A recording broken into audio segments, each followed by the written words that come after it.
जय Hind guys. Now start और next video lecture. अपनी कड़ी को हम लोग आगे बढ़ाते हैं।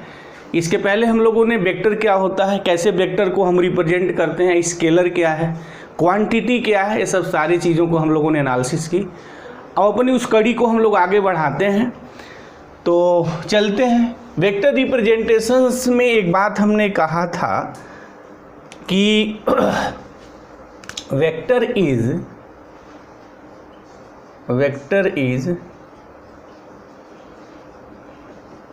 represented by directed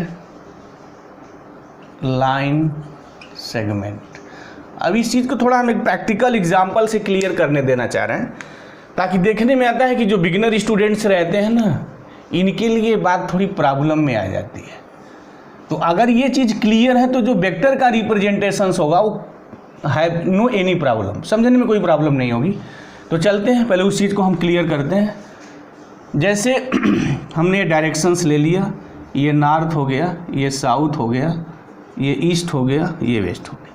मान लीजिए कोई आदमी जो है यहाँ से पॉइंट ओ से वो 10 किलोमीटर डिस्टेंस जो है ईस्ट डायरेक्शन में चल रहा है, वो ये तक आया, ये 10 किलोमीटर है, right.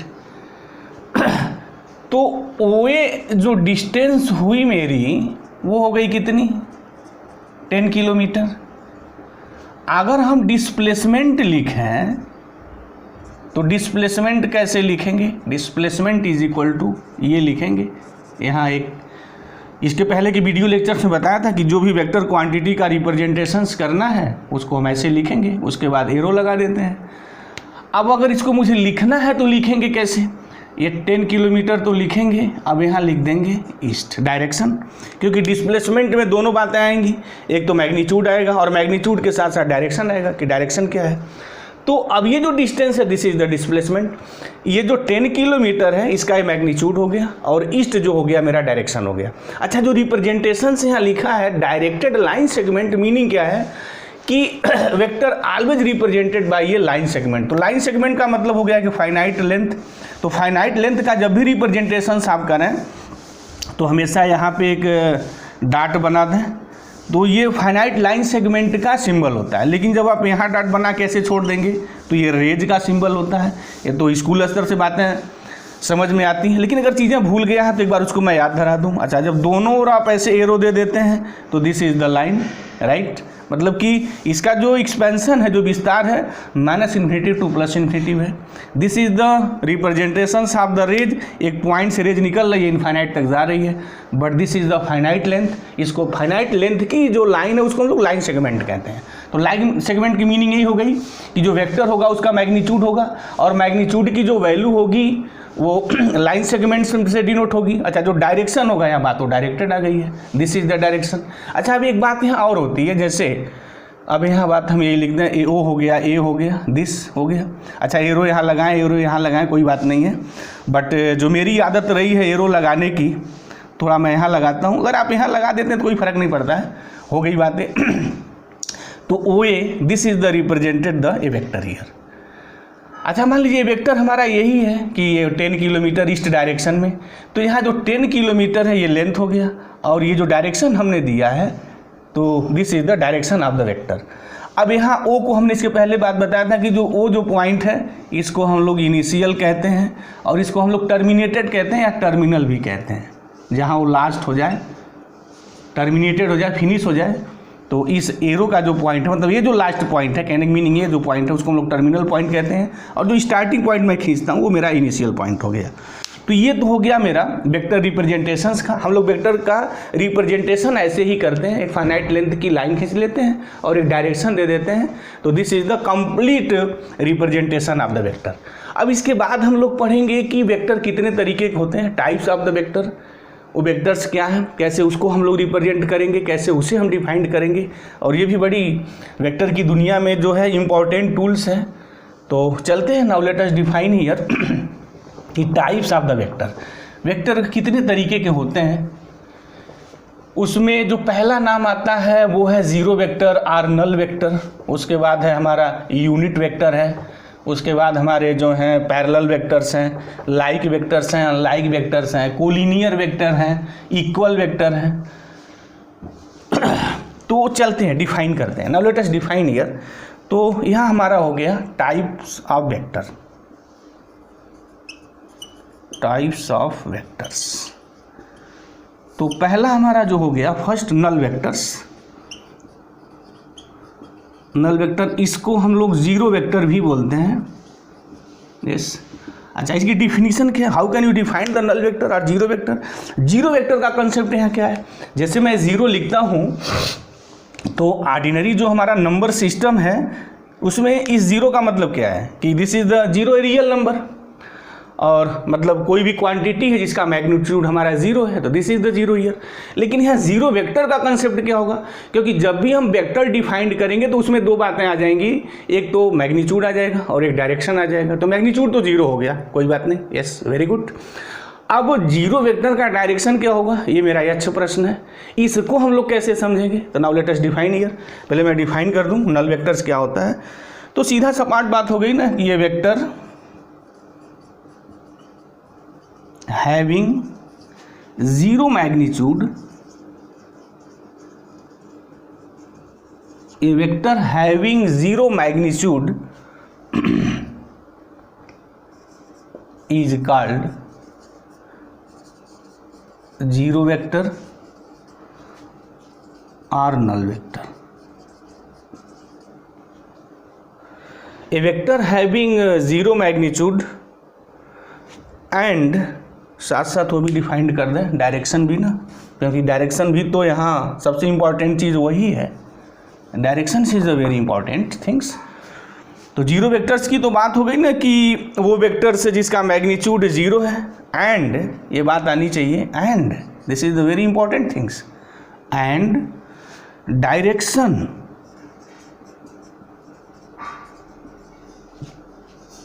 and directions can have arbitrary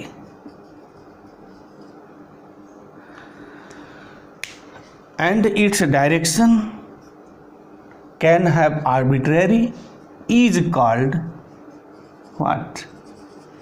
Zero vector is called zero vector or null vector। ये बात हो गई मेरी कि वो वेक्टर जिसका मैग्नीट्यूड जीरो हो और जिसका direction and it's directions can have arbitrary, मतलब जो अपना डायरेक्शंस आर्बिट्ररी हो, मतलब स्वेच्छा से हम कोई भी डायरेक्शंस ले लें, पूर्व पश्चिम उत्तर दक्षिण ऊपर नीचे दाएं बाएं किधर भी ले लें। जीरो वेक्टर का जो डायरेक्शन का कंसेप्ट है कि वो आप पे डिपेंड करता है कि आप उसका डायरेक्शन किधर लेने जा रहे हैं। आप पूरब भी ले सकते हैं, पश्चिम भी ले सकते हैं, ऊपर नीचे, उन्हें किसी भी डायरेक्शंस में ले सकते हैं, यू आर फ्री।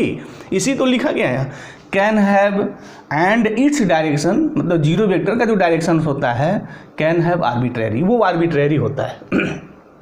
आप आर्बिट्ररी ले सकते हैं, किसी भी डायरेक्शंस में ले सकते हैं। तो this is the concept of the directions of the zero vector. अच्छा, जीरो वेक्टर की बात है तो मैग्नीट्यूड जीरो हो गया। अब बात रही डायरेक्शंस की, तो डायरेक्शन कैसे डिफाइन करेंगे? डायरेक्शन हमने कहा आर्बिट्ररी, आप कोई भी डायरेक्शन ले लीजिए। अच्छा, एक बात यहाँ और आती है कि जब हम कोई वेक्टर से डिफाइन करते हैं, लिखते हैं, रिप्रेजेंटेशन देते हैं, तो रिप्रेजेंटेड बाय ये डायरेक्टेड लाइन सेगमेंट ये होता है। जैसे ओ हमने लिखा, this is a vector here. तो जीरो वेक्टर का कंसेप्ट क्या होगा? तो जीरो वेक्टर का जैसे कंसेप्ट ये हुआ कि उसका जो मैग्नीट्यूड है वो जीरो मैग्नीट्यूड है, और वेक्टर का जो रिप्रेजेंटेशन है वो जो फाइनाइट लेंथ की जो लाइन, मतलब लाइन सेगमेंट जो लेंथ है किसी भी लाइन का, वो लेंथ ही हमारा मैग्नीट्यूड है वेक्टर का। तो जीरो वेक्टर का मतलब हुआ कि उसका मैग्नीट्यूड जीरो होना चाहिए, मतलब कि वो लाइन सेगमेंट जिसका लेंथ जीरो होना चाहिए। तो लेंथ जीरो कब होगा? कि जब इनिशियल और टर्मिनल पॉइंट कॉन्साइड कर जाए, तो ऐसे वेक्टर्स को हम लोग जीरो कहते हैं। तो वो रिप्रेजेंटेशन हो गया। This is geometrical representations of the what? Zero vectors. जैसे जीरो वेक्टर्स को हम कैसे रिप्रेजेंट करते हैं? This is represented by A line segment. एक इनिशियल पॉइंट होता है और एक टर्मिनल पॉइंट होता है। इनिशियल और टर्मिनल के बीच की जो लेंथ होती है वो मैग्नीट्यूड ऑफ द वेक्टर हो जाता है। अब जो एरो आप लगाते हैं, this is the direction here, तो अब आपको जीरो वेक्टर डिफाइंड करना है, तो कैसे डिफाइंड करेंगे कि ये जो ओ ए जो लेंथ होनी चाहिए वो पहली बात जीरो होनी चाहिए, क्योंकि मैग्नीट्यूड जीरो है। तो मैग्नीट्यूड जीरो होने का मतलब कि जो लाइन सेगमेंट है उसका लेंथ जीरो होना चाहिए। तो लेंथ जीरो तभी होगा कि जब इनिशियल पॉइंट और जो टर्मिनल पॉइंट है वो कॉन्साइड कर जाए। तो एक डिफिनीसन ये भी देते हैं कि if initial point and terminal point coincides, then such type of the vector is known as what? The zero vectors. अच्छा, अब इसका डायरेक्शन क्या होगा? दिस मतलब just like as a points, just like as a point here, कि point A जो है ओ पे कॉन्साइड कर जाए, तो दिस इज द पॉइंट। यानी हम एक जीरो वेक्टर को हम ये कह सकते हैं treat as what? This is the point here having no any dimensions, मतलब ये पॉइंट जो है उसका कोई लेंथ नहीं होता है, तो मैग्नीट्यूड जीरो हो गया। अब इसका डायरेक्शन क्या होगा? अब आप पे डिपेंड है कि डायरेक्शन इसका यहाँ लेते हैं, इधर लेते हैं, इधर लेते हैं, किधर लेते हैं, डजंट मैटर।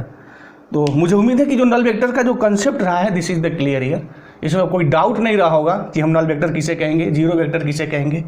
अब इसके बाद जो दूसरी मेरी यहाँ बात आती है इंपॉर्टेंट, सेकेंड वन, ये आता है यूनिट वेक्टर। यूनिट वेक्टर क्या होता है? चलते हैं डिफाइन करते हैं। पहले नाम से ही क्लियर है, यूनिट मतलब वन। वो वेक्टर जिसका मैग्नीट्यूड वन हो जाए उसको हम लोग यूनिट वेक्टर कहते हैं। तो डिफिनीशन कैसी हो जाएगी? सीधा सपाट डिफिनीशन हो जाएगी, a vector having unit magnitude और हैविंग मैग्नीट्यूड वन, या a vector having unit magnitude that is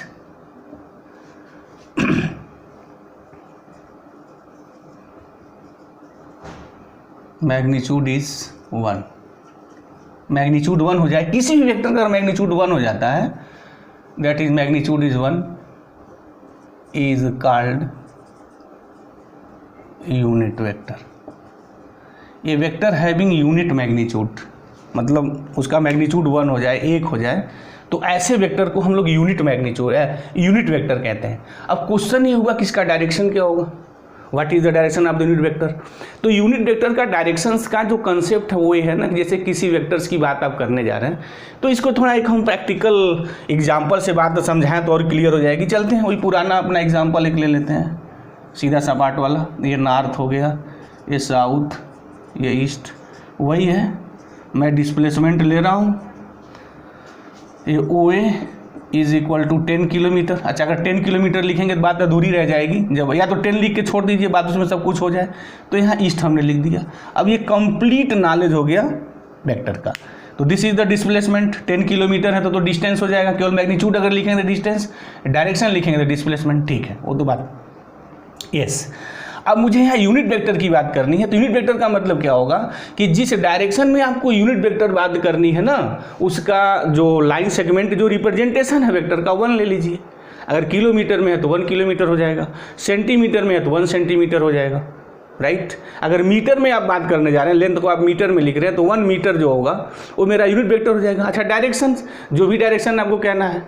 अब जैसे मान लीजिए मैं 10 न्यूटन ले रहा हूँ और 10 न्यूटन फोर्स किसी बॉडी पे ऊपर लग रहा है, तो फिर 10 न्यूटन के सेंस में जो फोर्स ऊपर लग रहा है, यूनिट वेक्टर का कंसेप्ट क्या हो जाएगा कि 1 न्यूटन हो जाएगा, मैग्नीट्यूड 1 होना चाहिए। अच्छा, डायरेक्शन क्या होगा, किस वेक्टर का आप यूनिट वेक्टर निकालने जा रहे हैं, तो 10 न्यूटन का निकालने जा रहे हैं, किधर लगा है, ऊपर की ओर लगा है, तो 1 न्यूटन ऊपर की ओर, इस सेंस में हमारा यूनिट वेक्टर हो जाएगा। अब जैसे उसको अगर हम थोड़ा और मैथमेटिकली डिफाइंड कर दें तो कैसे डिफाइंड करेंगे?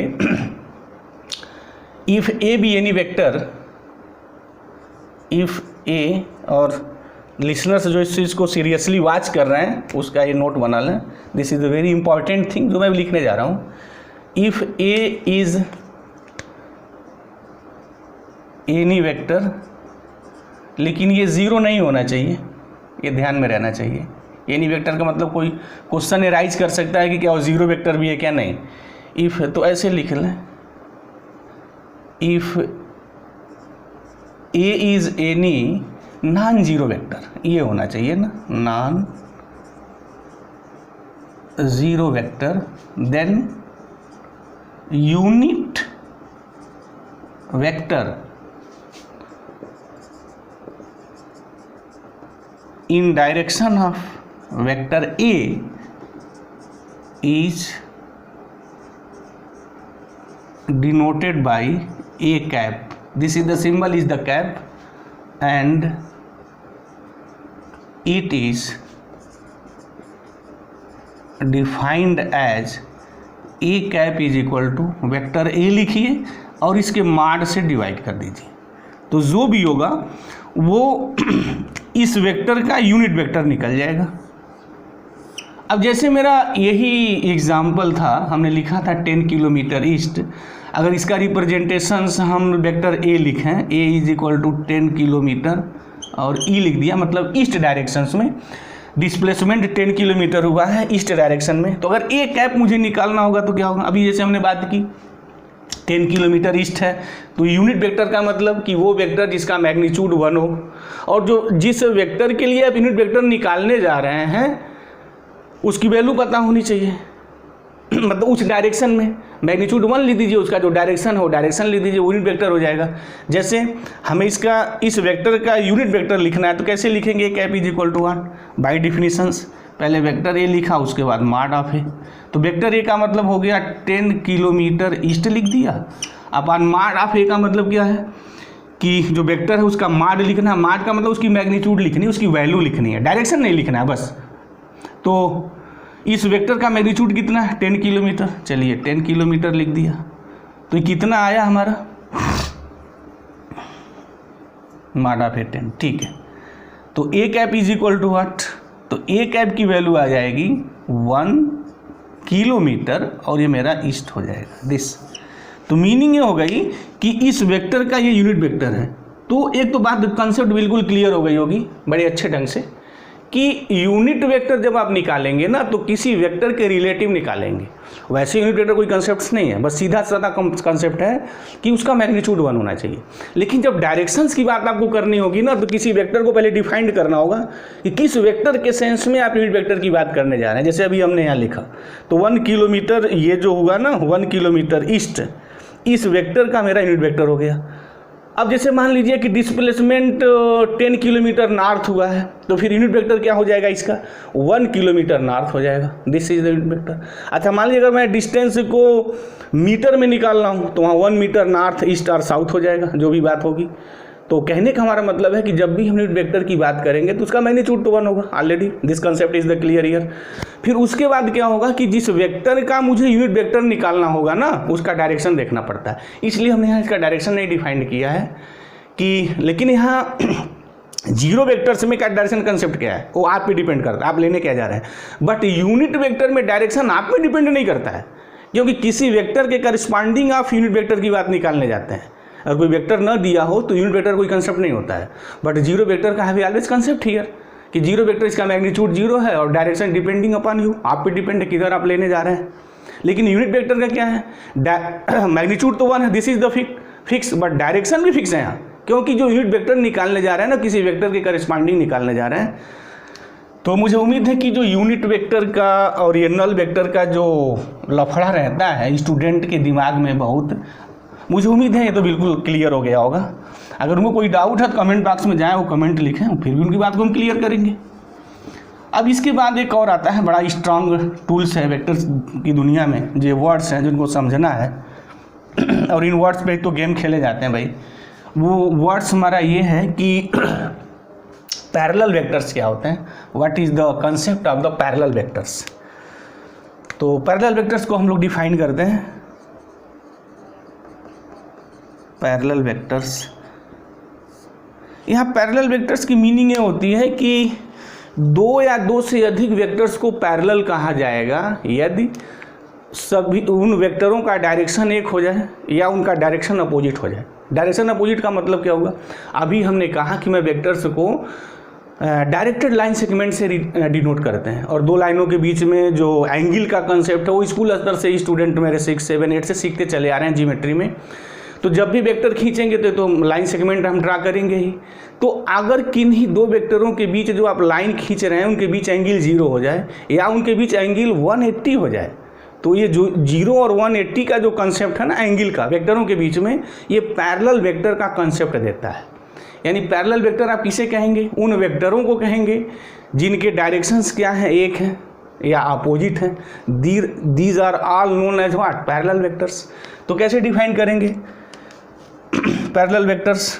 2 or more vectors are said to be what? Parallel vectors if they have same direction,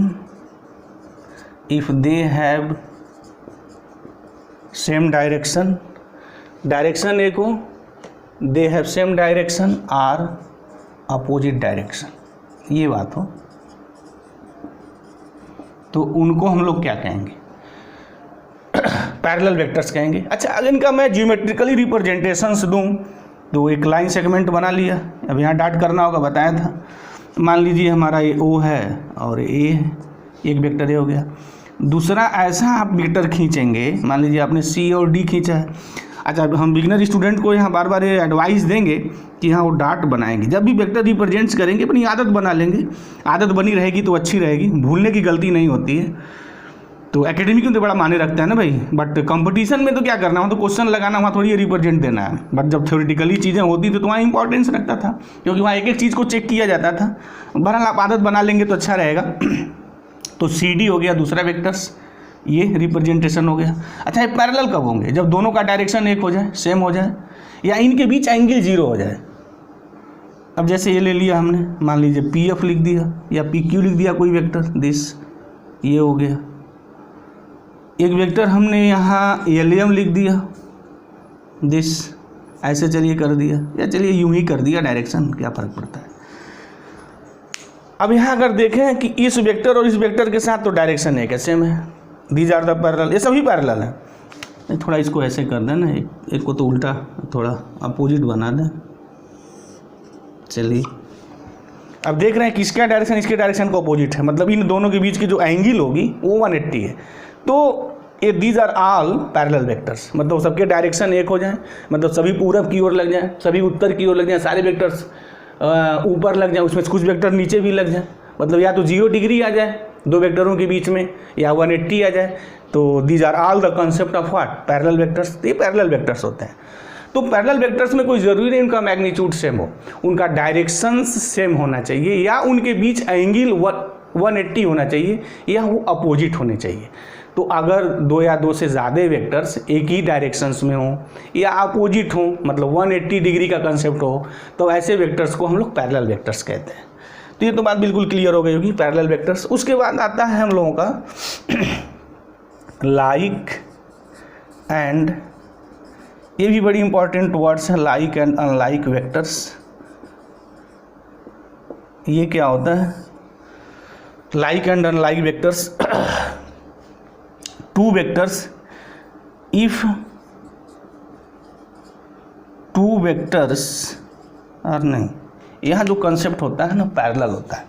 parallel vectors he like या अनलाइक बनते हैं। कब बनते हैं? मतलब या यूँ कह सकते हैं कि ये लाइक अनलाइक कोई नई चीज़ नहीं है, ये पैरेलल वेक्टर के कंसेप्ट से ही निकल के आता है। अगर दो आपके जो पैरेलल वेक्टर्स हैं ना डायरेक्शन एक ही हो जाए, मतलब एंगल 0 हो जाए, जिन वेक्टरों के बीच में एंगल 0 हो जाती है उसको हम लोग लाइक कहते हैं, और जिन वेक्टरों के बीच में एंगल 180 हो जाती है उसको हम लोग अनलाइक कहते हैं। जैसे अगर एग्जांपल देखें, अगर ये वेक्टर ओ ए है और ये वेक्टर सी डी है, ओ ए और सी डी का डायरेक्शन एक ही है, एक ही डायरेक्शन में है, तो ये मेरे लाइक वेक्टर हो गए। बट अगर मैं एल एम और पी क्यू को उठा लूँ, या एल एम और मैं सी डी को उठा लूँ, तो इसका जो डायरेक्शन है इसका डायरेक्शन है, दोनों एक दूसरे का अपोजिट है। C D and L M are opposite in direction, ये पैरेलल भी हैं। तो वो पैरेलल वेक्टर जिनका डायरेक्शन अपोजिट होता है वो अनलाइक होते हैं, और जिनका डायरेक्शन सेम होता है उसको हम लोग लाइक कहते हैं। तो डिफिनीशन सीधा सपाट हो गया। डिफाइन कैसे करेंगे? Two vectors are said to be like vectors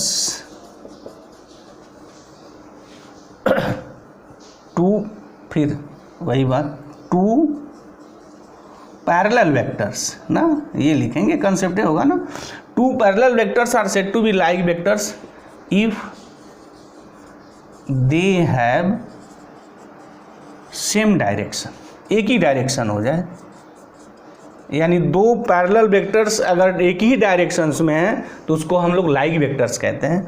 unlike vectors का क्या हो जाएगा कंसेप्ट, सीधा है, टू लैंग्वेज वही रहने दे रहे हैं, टू पैरेलल वेक्टर्स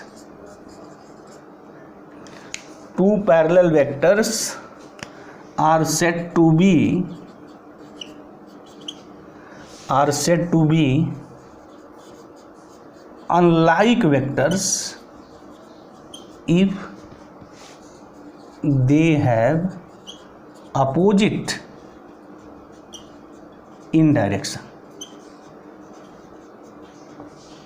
ये बात हो गई कि अगर दो वेक्टर्स आपके पैरेलल वेक्टर्स हो, कंडीशन सॉरी पहली कंडीशंस लाइक अनलाइक डिफाइन करने के लिए वेक्टर्स का पैरेलल होना जरूरी है। तो अगर वेक्टर्स पैरेलल्स हैं, डायरेक्शन एक है तो लाइक हो गए, अगर डायरेक्शन अपोजिट है तो अनलाइक हो गए, सीधी सपाट सी बात हो गई। और उनको हम लोग इस तरीके से डिफाइन करके लिखते हैं। बट लैंग्वेज की बात है, लैंग्वेज कोई भी यूज करिए कि टू पैरेलल वेक्टर्स लाइक कहे जाएंगे कब, जब उनके डायरेक्शन एक ही हो जाए, और टू पैरेलल वेक्टर्स अनलाइक कब कहे जाएंगे, जब उनका डायरेक्शन हमारा क्या हो जाए, अपोजिट हो जाए। उसके बाद एक बड़ा इंपॉर्टेंट वेक्टर्स आता है, एक कोलिनियर वेक्टर्स आता है, this is the very important. तो कोलिनियर का हम बड़ा सीधा सपाट यहाँ डिफाइन करेंगे और थोड़ा उसको प्रैक्टिकली एक डिफिनीसन देंगे। और डिफिनीसन तो बहुत सारी है, बट डिफिनीसन यहाँ ये होगी कि वे सारे वेक्टर्स अगर एक ही लाइन में मिल जाए ना तो उनको हम लोग कोलिनियर वेक्टर्स कहते हैं। All vectors lies in same lines, तो लाइन रिप्रेजेंट करते हैं, लाइन रिप्रेजेंटेशन होता है मतलब फाइनाइट लेंथ का। तो अगर सारे वेक्टर्स एक ही लाइन में रिप्रेजेंट हो जाए, all vectors act in same line, they are called what, collinears. तो बड़ा एक सीधा सपाट डिफिनीशन, बड़ी खूबसूरत डिफिनीशन एक है ये कोलिनियर वेक्टर्स की।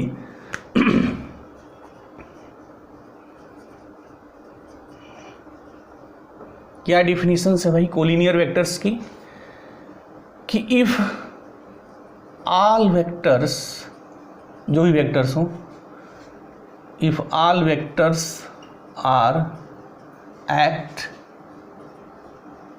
इन सेम लाइन, एक ही लाइन में एक्ट करते हो, then they are called collinear vectors. उनको हम लोग कोलिनियर वेक्टर्स बोलते हैं। अच्छा, क्या ज्योमेट्रिकल रिप्रेजेंटेशन कैसा होगा, एक आप लाइन ड्रा कर लीजिए कोई, अब इसमें सारे वेक्टरों को बना लीजिए, जैसे हमने एक ओ और ए बना लिया, दिस एक ए हो गया। अच्छा, कोई एक मान लीजिए कि आप यहाँ बी ले लीजिए, एक ये बी बना दीजिए, ओ ए वेक्टर हो गया, ये ओ बी हो गया, दिस। अच्छा, अब यहाँ सी ले लिया जाए, अब मान लीजिए कि हम यहाँ ये सी ओ भी बना सकते हैं, दिस। लाइन तो एक ही है ना मेरी, एक ही लाइन में एक्ट हो गए। ये जो लाइन है, अगर एक ही लाइन में सारे वेक्टर रिप्रेजेंट करने लगे या एक ही लाइन को डिनोट करने लगे, एक ही लाइन पे सारे वेक्टर्स आ जाएं, तब हम एथम का डायरेक्शन कुछ भी हो सकता है, इधर हो जाए उधर हो जाए, मतलब लाइन में ही हो, जो भी हो, तो उन सारे वेक्टरों को हम लोग कोलिनियर बोलते हैं। This is the concept of the collinear vectors. बड़ा इंपॉर्टेंट कंसेप्ट है ये, क्योंकि आगे जो क्वेश्चंस आते हैं ना, कोलिनियर से बहुत सारे क्वेश्चंस बनते हैं। तो कोलिनियर के अगर हम लोग सीधे सपाट एक ताबड़तोड़ कंसेप्ट की बात करें तो सिंपली ये है कि अगर जो वेक्टर्स हैं एक ही लाइन में आ जाएं, all these are all in one lines, इसकी मीनिंग क्या होगी, बड़ा एक अच्छा एक कंसेप्ट ये भी निकल के आया डिफिनीशन से, कि एक ही लाइन्स में अगर वेक्टर्स हमारे आ गए तो या तो वेक्टरों के बीच एंगल 0 होगी, ये हो जाए, या उनके बीच एंगल 180 हो जाए, तो वो मेरे कोलिनियर होंगे। लेकिन ये तो पैरेलल का भी कंसेप्ट था, लाइक अनलाइक का भी एक कंसेप्ट था, नहीं, उनका रिप्रेजेंटेशन एक ही लाइन में होना चाहिए। ऐसा नहीं है कि एक वेक्टर हमारा ए हो जाए और एक वेक्टर मेरा ये हो जाए तो हम कह देंगे कि ये कोलिनियर है। नहीं साहब, ये कोलिनियर नहीं होगा। कोलिनियर तो तब होगा जब फिर ये एक ही लाइन में मेरे रिप्रेजेंट करेंगे ना, ऐसा हो जाए, एक ही लाइन में रिप्रेजेंटेशन इनका हो जाए। तो these are the concept of the collinear vectors. अब एक और बात रह गई है, उसको थोड़ा हम डिफाइन कर दें, उसके बाद तो बस सारी चीज़ें जो होंगी इन्हीं में से हम जो लिखेंगे नहीं। इक्वल वेक्टर और सेम वेक्टर्स, एक कंसेप्ट आता है, ये बड़ा इंपॉर्टेंट है। इक्वल वेक्टर्स क्या कहते हैं? Two vectors are said to be equal vectors कब कहे जाएंगे? Two vectors are said to be equal vectors if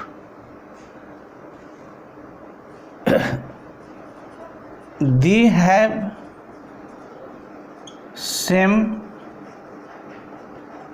magnitude and direction।